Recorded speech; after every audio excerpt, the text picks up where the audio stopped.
Premier conseil et sans doute le plus important, c'est manger mieux et pas moins.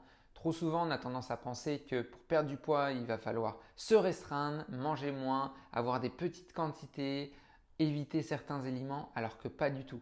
Il va falloir manger mieux. Donc même en plus grande quantité, moi mes clientes que je suis, elles mangent plus qu'avant. Sauf qu'elles mangent mieux. Ça veut dire quoi? Si on prend une assiette classique pour ton plat de résistance par exemple, tu vas avoir une belle quantité de légumes, la moitié de ton assiette de légumes, remplie de légumes.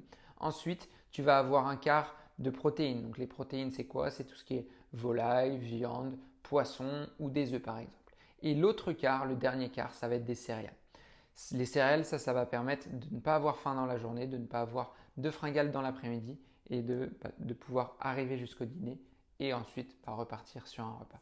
Donc surtout, retiens bien ça, mange mieux, pas moins. Si tu réduis tes quantités, tu ne vas pas durer sur du long terme. Alors certes, au démarrage, tu vas sûrement perdre un petit peu de poids, mais par la suite, tu vas tout reprendre parce que tu vas devoir diminuer de plus en plus et tu vas craquer au bout d'un moment. Le but, en perdant du poids et surtout après 50 ans, c'est de tenir sur du long terme. C'est de se faire plaisir et de ne pas avoir de frustration, sinon c'est juste impossible. Il y aura toujours une reprise par la suite.